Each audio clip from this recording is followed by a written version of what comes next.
Listen on demand. Brought to you by 680 News. So, Kevin, I really loved your character in the Edwin Boyd movie. It really, it struck true with me, this guy. Like, you found his heart and soul, I think. Tell me a little bit about him and how you approached the character. Well, so much of it was on the page. Nathan's Orlando script was so beautiful, and it really jumped out at me. And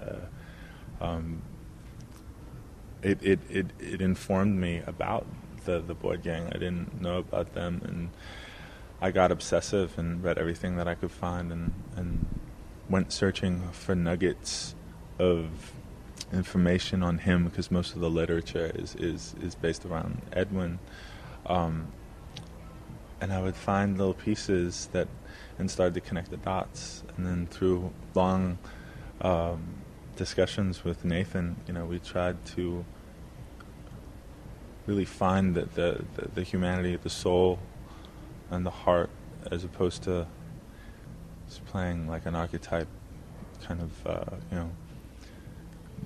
bad boy gangster guy.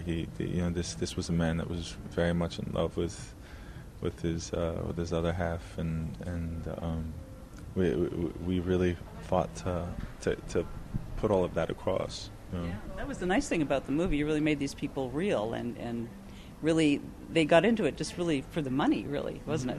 Mm-hmm. Yeah. Well, and also I think this the other element, looking from Edwin and Lenny's perspective, they both served overseas.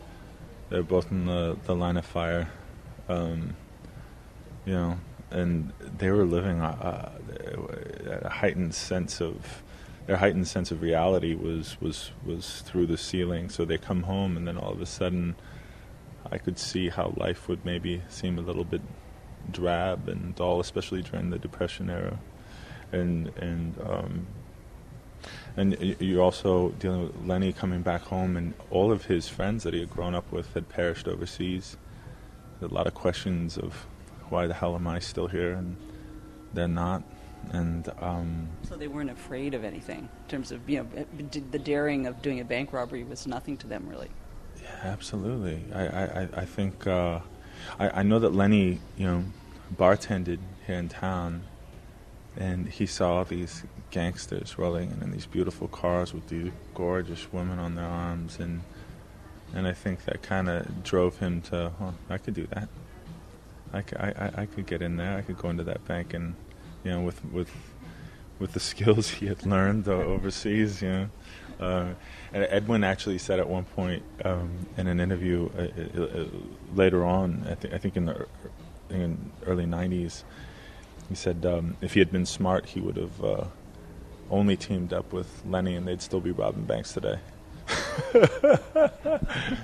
So it's pretty cool. It's that rogue element in those other boys, eh? Mm-hmm. A lot of people, I guess, probably don't realize that the Boyd gang really was a real gang. I mean, there's not a lot out there about them, so this will really bring it to light, I think. Do you think they really were bad, or were they just guys trying to make a buck? I think very few people are just bad. I think we're all products of our environment, of our upbringing, of the influences that we have in our lives. So I certainly don't feel, from my perspective, that Lenny was a bad person. I think he was a person that I think ultimately, he wanted to provide his lady with great things that he couldn't provide her with, just with he couldn't get. It's not like he was a doctor or a businessman, or this was the only way that he could achieve that kind of lifestyle.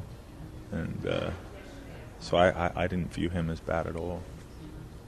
You shot in Sault Ste. Marie, which is my husband's family's from Sault Ste. Marie, so I spent a lot of time there. And I know everybody in town was thrilled that you guys were there shooting. What was your experience of the Sioux? Oh, man, I love Sault Ste. Marie. I really do. I felt the real kinship to people there. 'Cause I am from Thunder Bay, so I was born and raised there.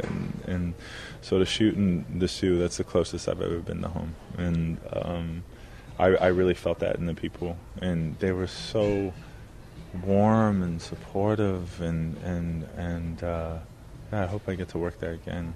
Yeah. And it was nice too because there's a lot of old architecture there, so I can see why they chose to shoot it there, because you could get a real feel at that time period. Absolutely, and it reads so well in the film, doesn't it? Like it's shooting in Toronto, trying to make it look like 1940s. Just it would be very hard to achieve. But with Sault Ste. Marie, you go through those streets, the architecture is just so, it's almost like you're stepping back in time on a lot of the streets there. So it was pretty fantastic. Yeah. I'm glad you had a good time there. Yeah. I'll tell my relatives. Please do. They'll be pleased to hear that. Yeah. Now, you also worked with Russell Crowe on Robin Hood. I just missed you in Cannes that year. Oh, you if you were did? there. Yeah, Oh, just yeah, missed you yeah. guys. Yeah. But great film, too. How was that experience working with Russell? It's always struck me as a good guy to hang around with. Well, Russell and I have done 3 movies together now.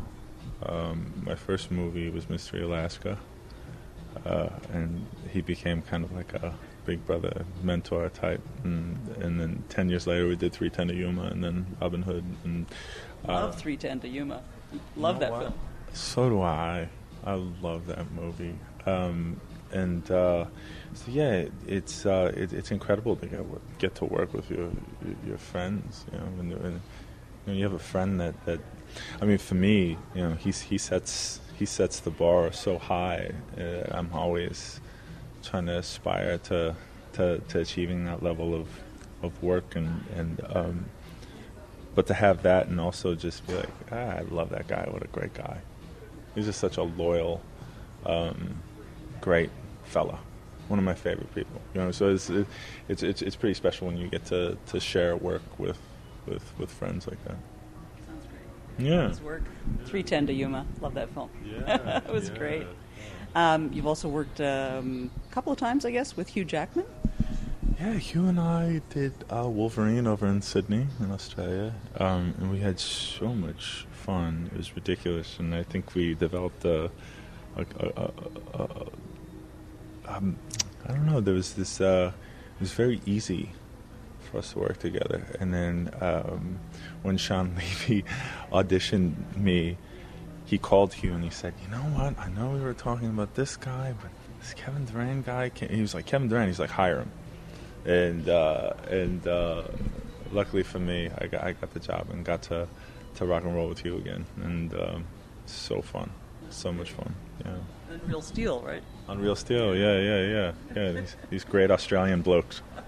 Yeah, I think you're in good company there. Australians and Canadians tend to get each other, Yeah, I think you're right. Yeah. They really do. I remember Hugh was great. One time I bumped into him at a theater performance, didn't have my tape machine, and I was freaked because he was shooting X-Men in Vancouver. He said, "Call me the next day and we'll do the interview. I'll give you here's my assistant's number." Well, I didn't think I'd ever get through. Sure enough, I called. She said, "Oh yes, he's expecting your call." We did the interview. Just a super guy. Sticks to his word. I was very impressed. He's another fella, just sets the bar, and I think with Hugh, for me being a small town Canadian, well, Thunder Bay is not that small town, but you grow up with a certain level of politeness, and we just tend to be nice people. I think I'm complimenting us all from Thunder Bay. I was saying that, but you go out into the business, and there's some shadiness out there, and when you meet a guy like Hugh, you're like, there's absolutely no reason why I shouldn't strive to be the nicest person that I could possibly be, and he's a guy that sets the bar for that. Absolutely, because how successful is he? Does it get any better? I don't know, does it? These are the fellas that I'm aspiring to emulate if I can. Well, Kevin, great speaking with you, and I loved Edwin Boyd, which I've seen, and I look forward to seeing Cosmopolis. Well, thank you so much. Get out and see Edwin Boyd, Citizen Gangster. You won't regret it. Thank you. Thank you.